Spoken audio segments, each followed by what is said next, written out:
нощта препоръчвам професионал Найт. Показва още след първия месец намалява нощните ставания, осигурява се спокоен сън без прекъсване. Професионал Найт за здрава простата без нощни ставания. Есенни нотки. Неделя, 12:30.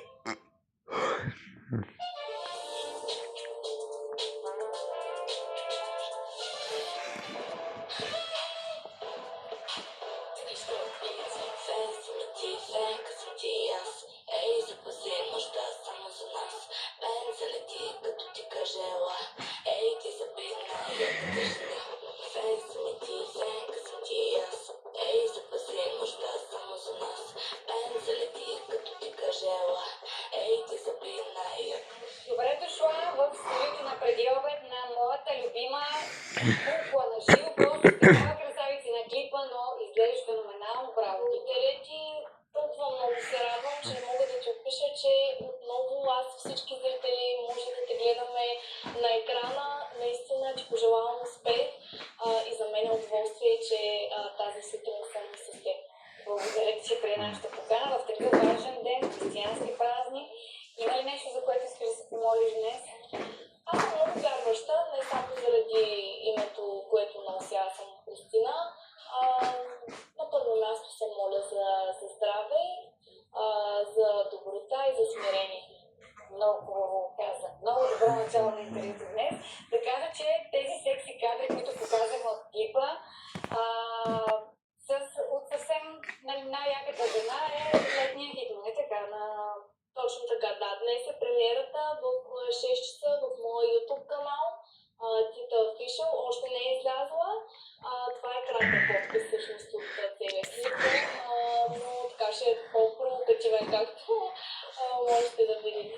Виждаме вече, наистина чудесна идея. Само да попитам ти, така се говори, но не знам дали е вярно, че минаваш вече към фолк изпълнителите от рап, правиш рязък завой и правиш участие само в такива фолк заведения. Вярно ли е това да го изясним от самото начало? Знаеш ли, не ми харесва разделението тук в България. Това е много такава, може би, наболява тема в нашите среди, защо трябва да избираме вечно в каква посока да сме и в коя рамка да се вкараме сами. Напротив, аз съм закърнена с R&B музиката, моят продуцент Криско беше и е R&B хип-хоп изпълнител, нормално е това да правя, но пък е нормално от време на време да правя по-ритмични песни с балкански мотив и няма абсолютно нищо лошо, а пък за чалга заведенията навсякъде пея. И на площади, и на чалга заведения, и на рождени дни, и на сватби. Общо взето, където има хубави хора и емоция, аз съм там. Каза Криско, в какви отношения сте с него? Каза продуцент, бивш настоящ, бивш продуцент, но пък се радвам, че е настоящ, добър приятел и колега, защото най-яката жена, която ще излезе днес, е написана от него за мен. Така че много голямо благодаря на Криско. Смятам, че в днешно време да запазиш добри отношения е много, много трудно и най-вече да имате уважение един към друг.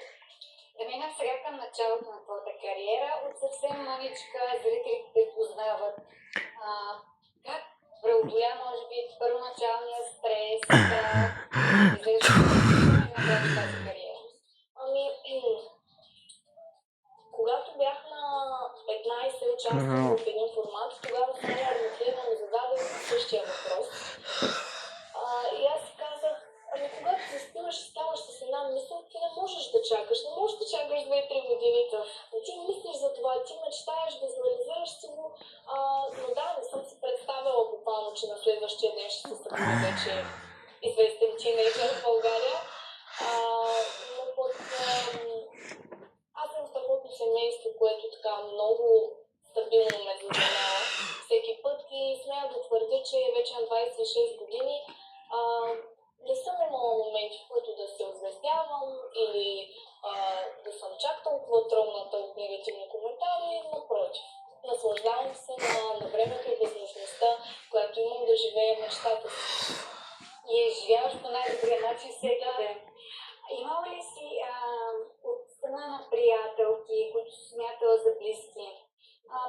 на вода, проблеми, негативизъм, който да ти гледа по някакъв начин. Да, аз съм водя рак и може би личните отношения най-много ми влияят, ако трябва да бъда честна.